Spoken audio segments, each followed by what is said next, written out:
How much have you sacrificed in life? A little bit more, a lot? How your life is a sacrifice? How much regret and guilt is within it? My name is Mike. It's Yuen. Welcome to the Imperfect Clinician.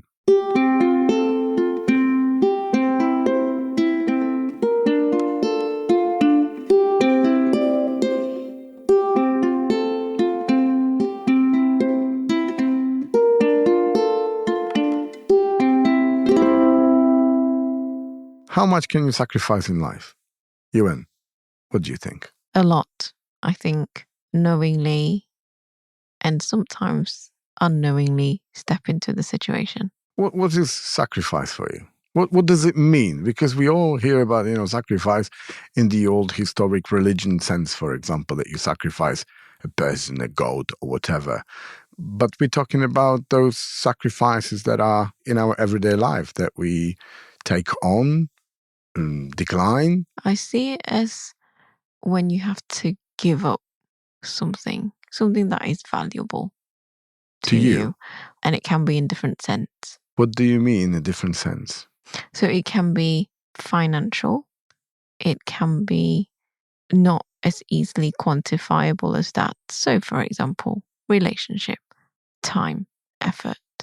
So you still, with regards to the sacrifice, you still operate with your feelings.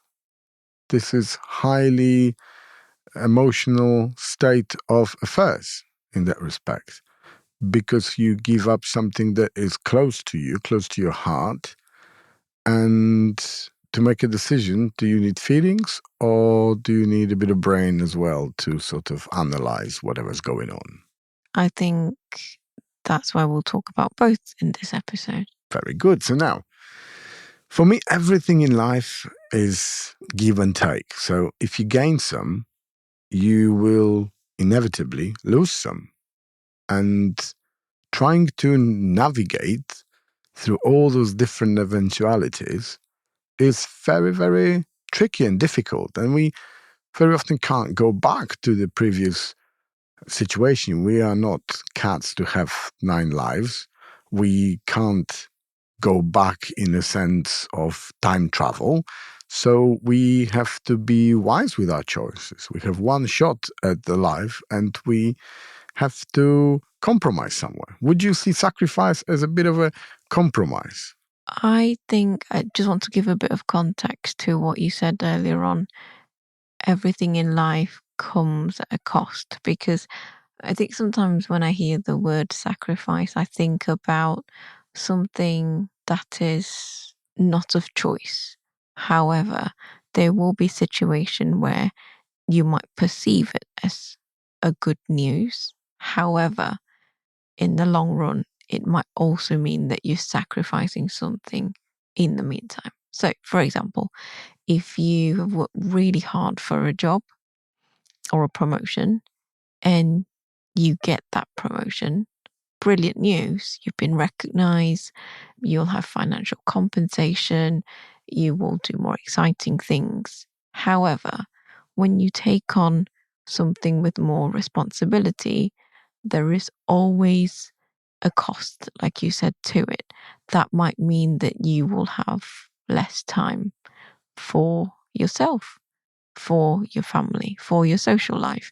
And so it's always a good idea to step into any situation, whether you deem it as positive or negative, with an open mind, because you'll always have both sides of the coin to look at. I will stand by it. Yeah.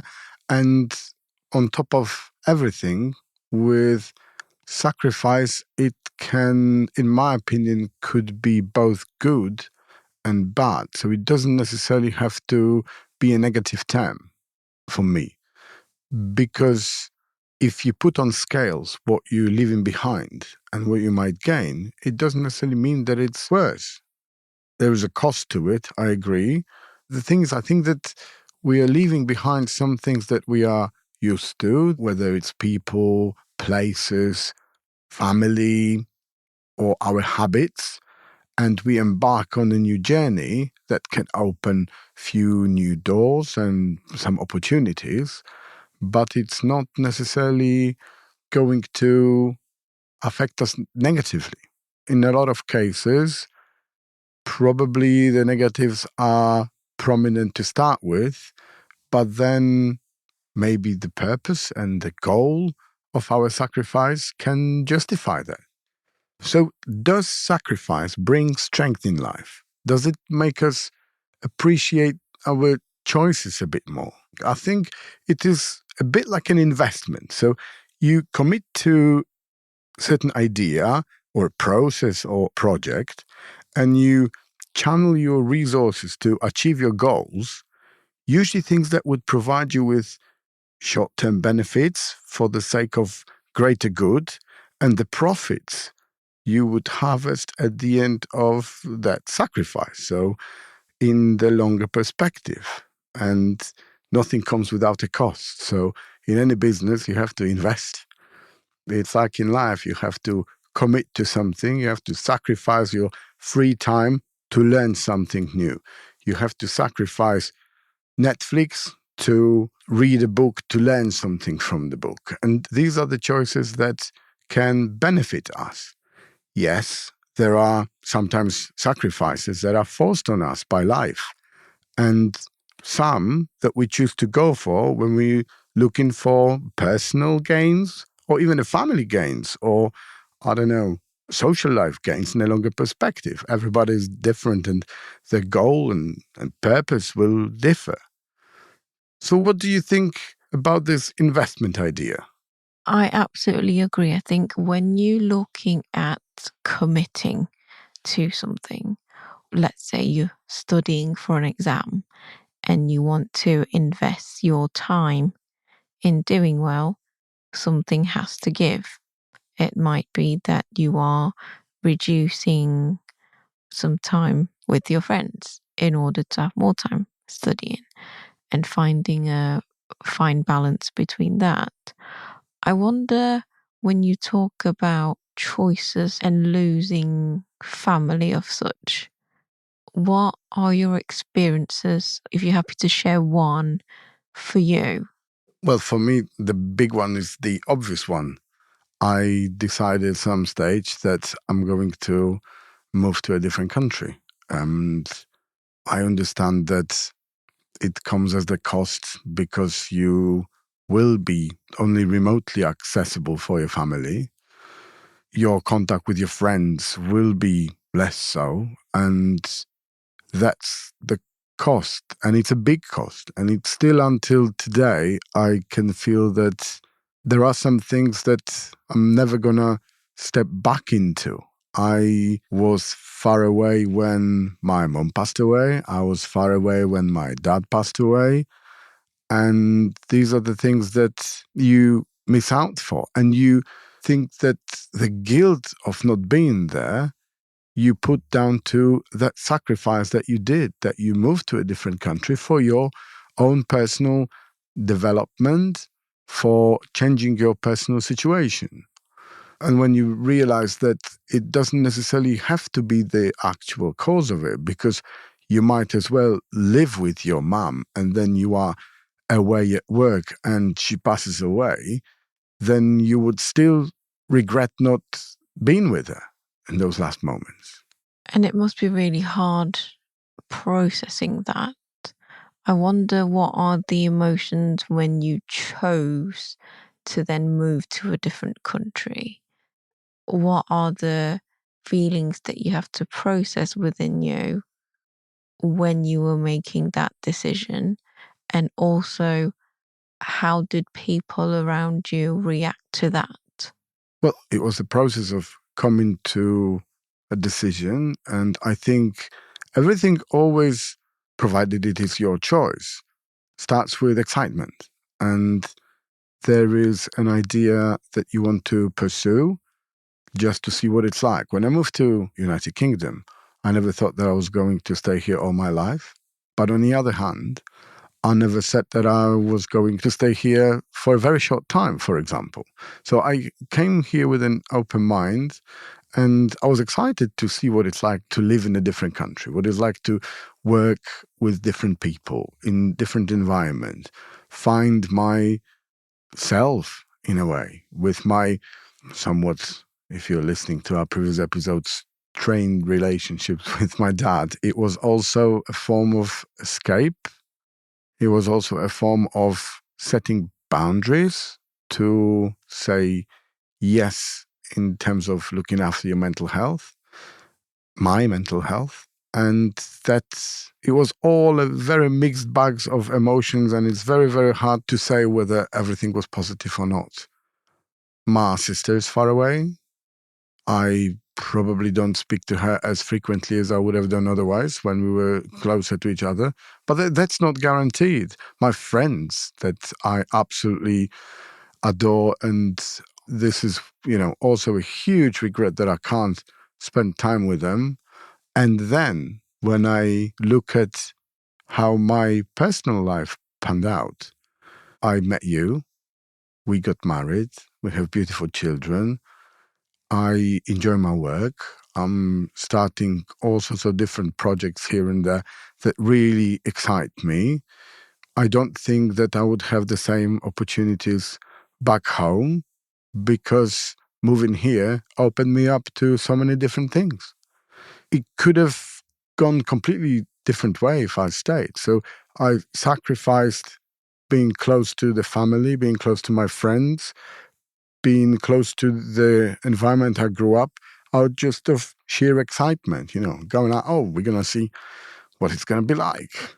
Mm. And first years were difficult in terms of it was the time of relationship deficit. And I'm not only talking about the partner, I'm talking about the relationship deficit with the people I know best, with my family, with my friends, because you try to overcompensate certain things to try to, fly back to see people and all that. But then you realize that you are growing apart because situations change. You get busy with your work, with your life, and you realize that you can't stretch yourself between two countries, not to put strain on yourself. So you naturally evolve around the world that you've created, the new world that you created in a new place. And that allowed me to persevere and to see the purpose of it. I felt better.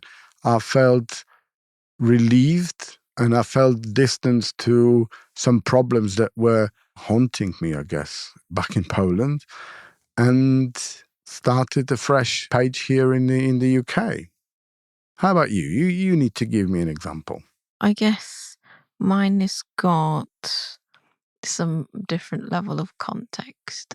A sacrifice for me, comparing to how I experience things, which previously was deemed as luxurious things. For example, playing the piano, paint, doodle.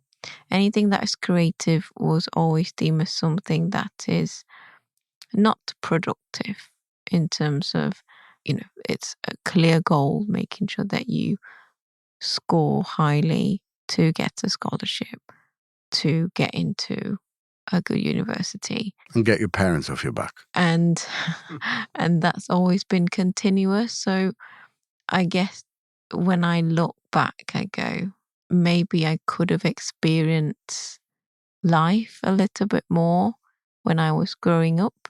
However, what's happened previously has shaped me who I am now.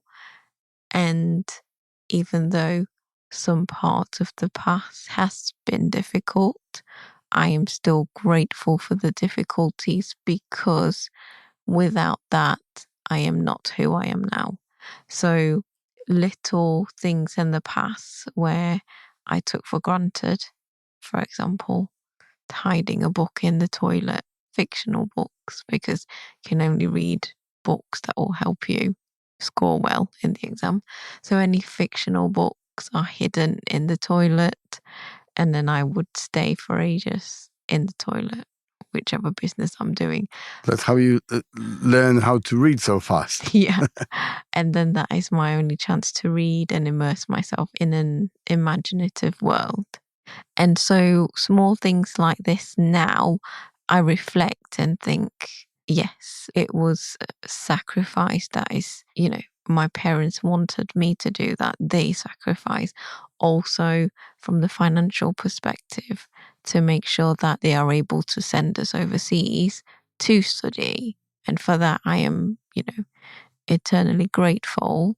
And for me, sacrificing the time to be more mindful and be more present about the little things that you have in life that you can enjoy, I am able to almost take a step back and savor it now, whether it's 5-10 minutes of sitting down, reading a book, any book, fiction, non-fiction. I'm able to go, I wasn't able to do this previously without the limitation and the expectation weighing on my shoulders. But now I can do this. And also knowing that when I'm doing this, I'm setting an example for the children to be an avid reader, to show interest in differences. And to show curiosity. Absolutely. And even one of our child said the other day, "Oh, Mummy's always reading."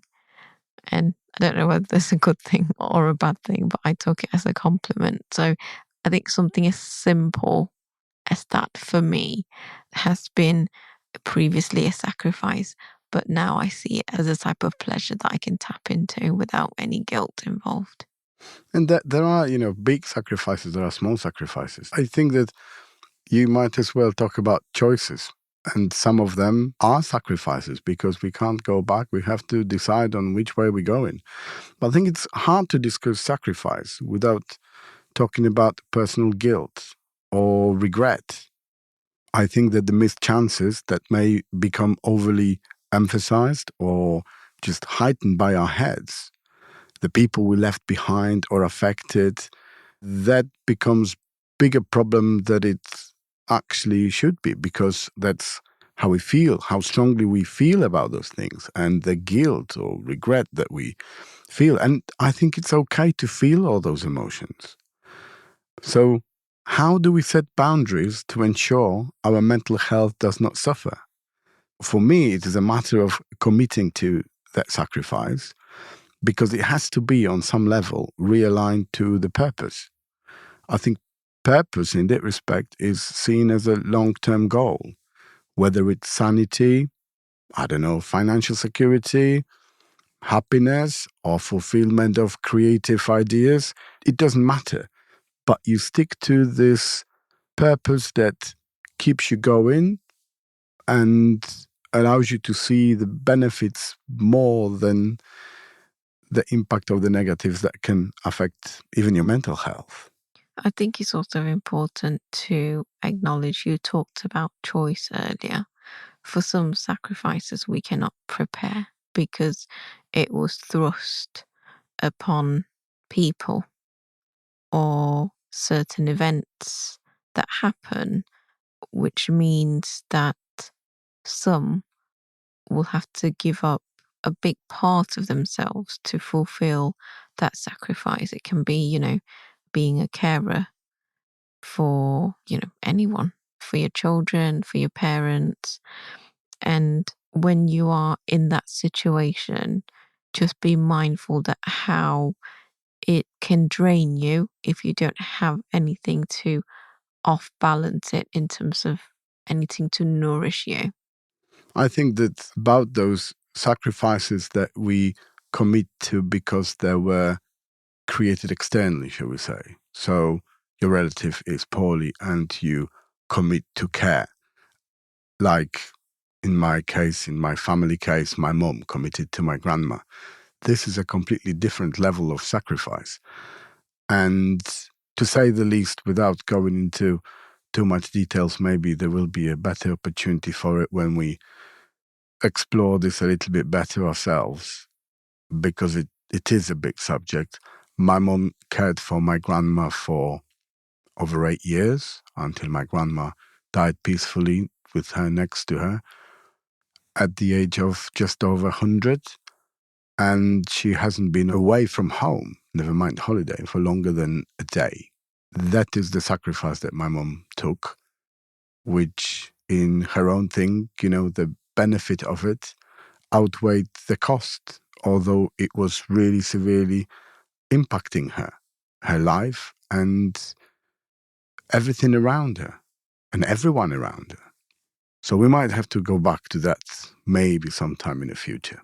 Yeah, I think it's such a big thing because we can say, tap into your resources, for example, your support network, people that you can rely on. However, I know not everyone has that privilege. And so even if you don't have that, I think checking in with yourself and making sure that you are not, overstretched or burnt out is really a great start, because do not wait until that point before you ask for help or open up and talk about it. 100%.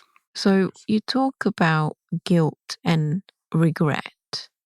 What do you think is the difference between the two?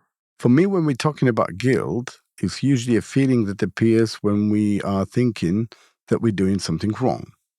And very often when we're sacrificing, it doesn't necessarily mean that. It doesn't mean that we have hurt somebody. It doesn't mean that we have done anything illegal. So, that's when we normally feel guilt. However, when it comes to regret, this is the thinking in the future, what we could have done better in the past. So it comes after the experience, usually way down the line. We sort of reflect on things that we could have done essentially better or in a different way. And I think some context might help. So let's say in terms of guilt, because I didn't prepare for the job interview, I didn't get the job, or I didn't get the promotion that I wanted. So in that moment in time, I felt guilty. However, if I look back, I don't know, 3 years have gone, and I look back and I thought, I really didn't end that relationship very well, or maybe I could have done better. That is more regret. So guilt is more in the moment, and regret is looking back to things that has happened in the past, but not something that you can change. Perhaps something that you can change going forward, as a part of learning from it. But for some reason, we still feel guilty. For example, being scared of making the wrong choice. We are being scared of the consequences, and it's very difficult feeling to get away from. We can respond to it by increasing, the focus on the purpose. We find a way how we're going to fulfill that purpose, and we can put all our attention to it with, the least amount of this feeling that we're doing something wrong, in case we just need to prepare to analyze it and reflect on it and stick to our guns or make another sacrifice, because that sometimes happens as well. Yeah, and sometimes we can be made to feel guilty as well, depending on who we surround ourselves with. Sometimes not from an ill intention perspective, but perhaps, for example, if you've decided to leave and come to the UK, and some people around you made you feel guilty, like you're leaving me behind, you don't care about me.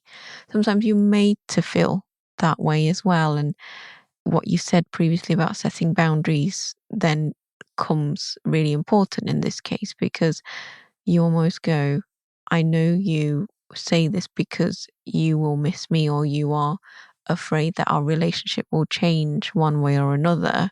However, the way that you're verbalizing it, it's not constructive. It doesn't help me, it doesn't help you, it doesn't help our relationship or our friendship even. And so understanding that there is also the external sources where the guilt might come from, and the guilt might also come from your own expectation on what you need to do. For setting the goals, or Yes, as a son or as a friend, and making sure that you discuss that expectation with the people involved would be more helpful than you trying to bottle it up yourself and contained all that feeling in within? Well, I think that when we're reflecting on the past and we come to a conclusion that we regret doing or not doing something, I think that it is a very disruptive feeling, because I feel that it blocks me from understanding the current situation, and it creates the kind of a feeling of like a separate reality that we would have created otherwise. And I think that going forward and thinking about the purpose or change the purpose of the purpose of our sacrifice is still ahead of us. So often we may need to revisit it just to reignite the, I don't know, desire to pursue that goal of the sacrifice in terms of your investment of the work you put into it. But I feel that regret makes you live in history. And I think that you should remember the history, but not live it. I guess it's how much the regret affects you in the way of I can regret something and learn from it and move on, or I can ruminate in the regret. And I guess that's the difference. I think when you ruminate in the regret and want to live in the past and almost change it or revisit the past in your head to any foreseeable outcome that you want to have, then it will be a disruptive force because you cannot be present to now. I like what you're saying, because I've learned just now something that you can even regret in a better way, Yes, more because, consciously. yeah, and, I want to say that it is no harm in regretting, what you've done previously. I guess that's how we learn. It's just making sure that it doesn't run your current reality. Like you said, you can't be just reliving that all the time in your head and say, oh, I should have, and everything that's happening now right in front of you just flies past you because you're not there. Speaking about learning from the past, from the regrets that you had a chance to think about when you're going to the past and revisiting it, I think that it could play part when it allows us to sit in with it, to try to, for example, apologize to people that we might have hurt or caused harm to. I think that it could be important part of the process for someone. That's to learn to forgive ourselves as well. It's also good to write about it if you feel that regret has to be channeled through writing, so you can put it behind in a way. I don't know. I can imagine that it would help some people. Yeah, so I actually did this. Did you? In terms of writing it. All right. So I think you have a lot of different ways of dealing with regret. The way of apologizing can be one-sided, especially if the other party doesn't want to revisit. True. But you still be doing it for yourself in a way. Exactly. And I think you have to understand that when you are dealing with regret, you have to, again, like you said, what's the purpose of you apologizing? Is it because for you to let go? However, if you're apologizing to the other party that you've hurt, it might be for that person. They're not there yet. They're not ready to forgive. They're not ready to let go. And by you apologizing, it just triggers another memory or reaction to what's happened in the past. And so another option that you've mentioned about writing it down was something that I chose to let go, but only for me, because I don't know where the other party is. And my way of letting go shouldn't be dependent on the other person's reaction. And so that's what I did. I wrote it down and in my head envisioned the letter burned. It wasn't a physical letter, but the thought of it helps. I think that there's something else that might help us with regrets. It's sometimes discussing it or opening up to someone about it, because then we sometimes have a different view of the situation that might have happened, and someone else can light it in a different way, and we might start to understand that it wasn't all doom and gloom from a different perspective, because we often can put ourselves down, and the actual harm or consequences of our choices or our, sacrifice can be different to our perception of it. Yeah, and I guess there is always this danger for any regret that you have, especially if it's kept in isolation, becomes a feeling of shame. And that's when you are so afraid of sharing it with anybody else because you think, it will make you less worthy of, I don't know, a friend or a fill in the blank. And so when you open up, the empathy that you get, the compassion that you get from other people will give you different perspective. I absolutely agree. I think it's helpful to discuss it in a brave space, in a safe space, perhaps when you have the support around you. And so stepping away from that to what can I learn from it and how can I do better next time by learning from my mistake and be a better friend or be a better partner or leader. It applies in every way, whether it's in a work setting or a personal setting. Very true. I think that the best way, I said that, it is a disrupting feeling, regret for me, because it doesn't make me feel better. But there is one instance that I think that you could gain the most is when you use regret to clarify your purpose, but also to clarify your values. Going forward, I think that this is important in putting things behind you and crystallizing what really matters to you. There is also an interesting point about sacrifice when I was thinking about it when we were planning this episode, that it can be perceived very selfish. And that can also develop into feeling of guilt because we're doing those things to fulfill our purpose. And I think it's through setting boundaries to ourselves, to others, we can then fully commit to it and appreciate the purpose of our sacrifice. Yeah, and I think one of the simplest example that I can think of is if I want to start, or I have started to create a routine where I go to bed at a set time and wake up at a set time because I want to have a better quality of sleep. And that helps me in a lot of different ways. And so, a way of setting boundaries and in some way sacrificing is to say, I can't go out after 10 o'clock, can't go out after 9. And by doing that, I'm sacrificing my social life to some extent, not entirely. However, it will then depend on what groups of people I have around me. Supportive friends will go, yeah, that's fine. We'll work around it. We'll go out for lunch, for example. Some people who feel more threatened and more fear driven will then think that can be quite selfish. We always go out at night. Why do we all have to accommodate because of you? You don't have to. But in terms of how other people can perceive it as being selfish, I get that.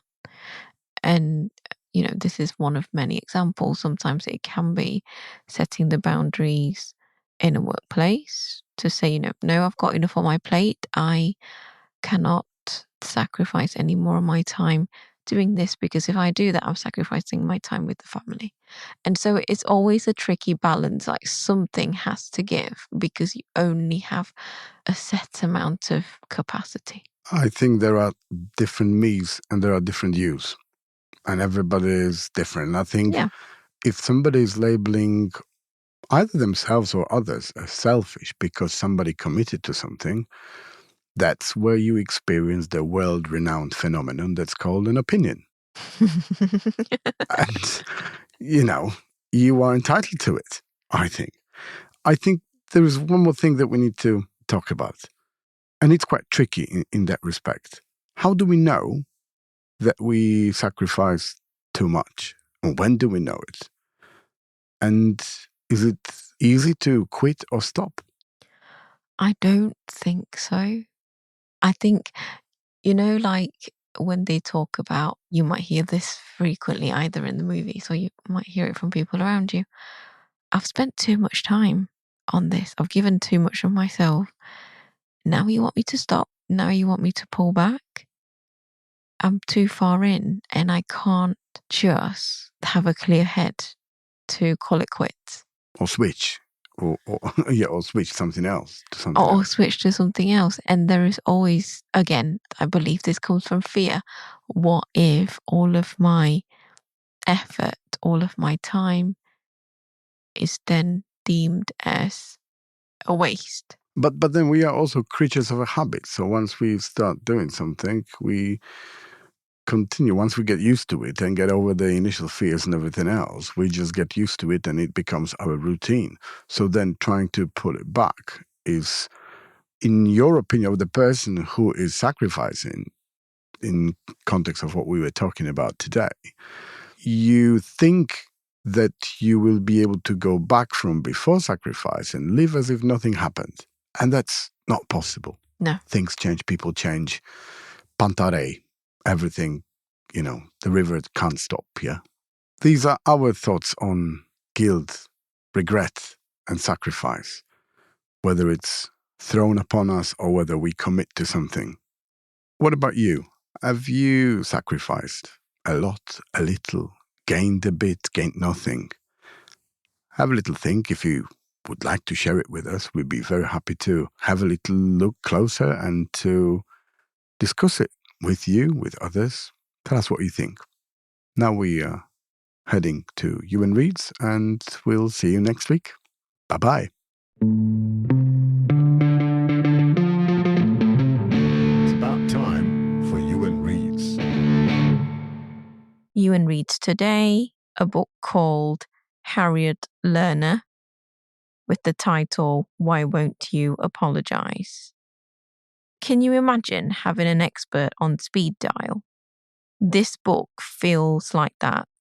It explains why some forgiveness when spoken made the listener felt even more furious. The guide is transformative for me and gave me brilliant tips on how to heal wounds that I've inflicted or suffered through a more mindful and meaningful way. She allowed space of resisting pressure to forgive when I'm not ready and made me reflect on why people apologize all the time or never at all. My name is Yuen.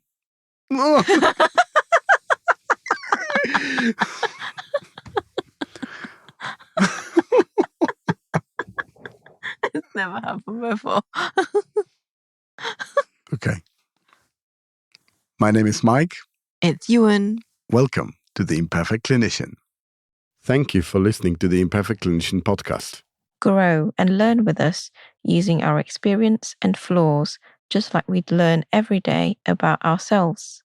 The best way to support us is to hit that follow or subscribe button. Thanks for your participation in our socials. We take to heart the ratings, reviews, and comments. The best way we can repay you is by making this podcast better and by reaching and inspiring more people like you, like us. Until next time.